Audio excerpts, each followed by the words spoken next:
Now the next thing to understand is the bract. Bract is the leafy structure. So when you see a flower, you will find that if this is the branch or the stem and there is a node and a flower arising here, flower will always have a small leafy structure. Do you remember stipule? Stipule word was used for the small leafy structure at the base of the leaf, but remember stipules were two in number. So stipules are two and they are present at the leaf base. In the same manner, in many plants you will find there will be a bract, and bract is just one leafy structure present at the flower base. So flower arises in the axil. So you can say that a flower may arise in the axil of a small leaf-like structure called as the bract, and then if a flower has a leafy structure called as bract, it's a small leafy structure, and in the axil of this the flower will develop. Then because bract is present, the flower would be called as bracteate. So there are many plants in which you will find the flowers develop in the axil of the bract. So such flowers are called as the bracteate.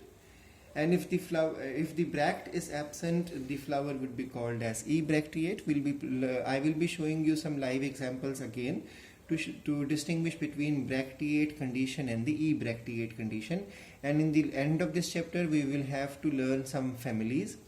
In those families also, this concept and diagram and formula of bract and without bract would be clear to you. So if the bract is present, flower is called as bracteate. If the bract is absent, the flower would be called as ebracteate. Now the next thing to understand is if a typical flower has a stalk called as pedicel. So we have done this thing already and kept telling you many times before also that don't ever get confused with the three terms. Petiole word is used for the leaf stalk.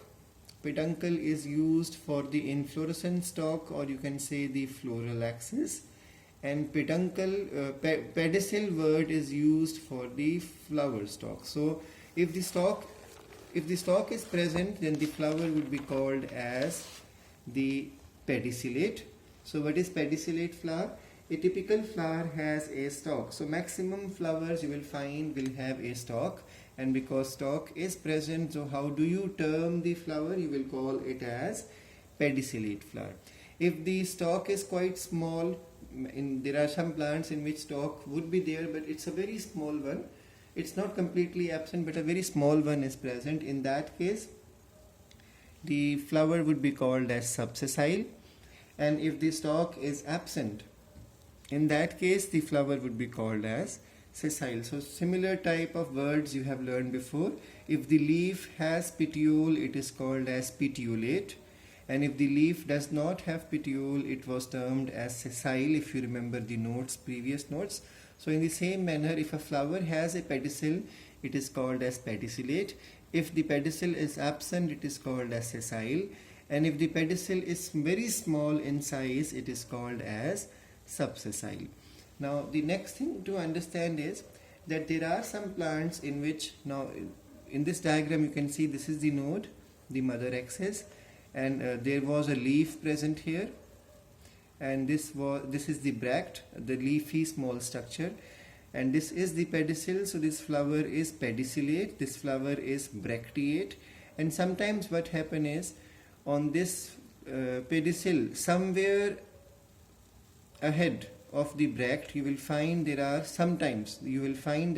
are leafy structure, generally two leafy structure. It can be 6 to 7 also. I will show you the live examples later. So in these, if these leafy structures are present, these leafy structures are called as bracteole. So remember, it's not bract, it is bracteole. And if bracteole is present, the flower would be called as bracteolate.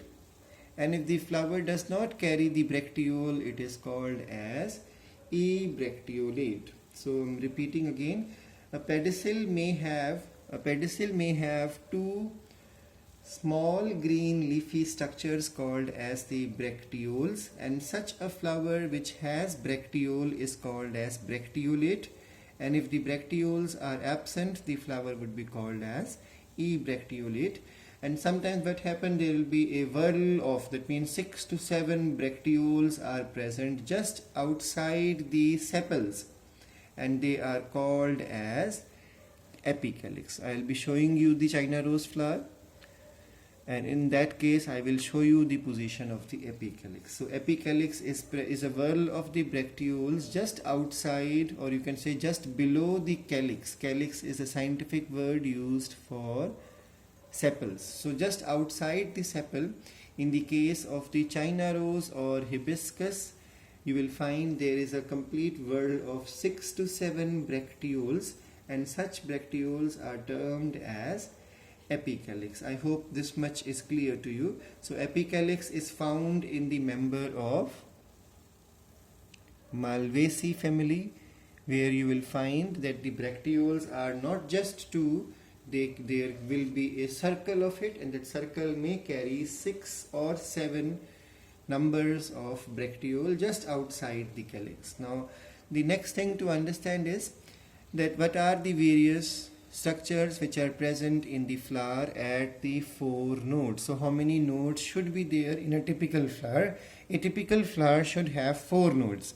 So now what are the 4 structures? Because 4 nodes are there, and we all know nodes are the place where leaves develop. So if I say the flower has 4 nodes, then definitely there are going to be 4 types of modified leaves present, and those modified leaves are called as floral leaves. So the tip of the pedicel forms a broad base. You can see the tip of the pedicel forms a broad base. This base is wider compared to the thickness of the pedicel. So this broad base is called as the receptacle, or is called as the thalamus, or is called as the torus.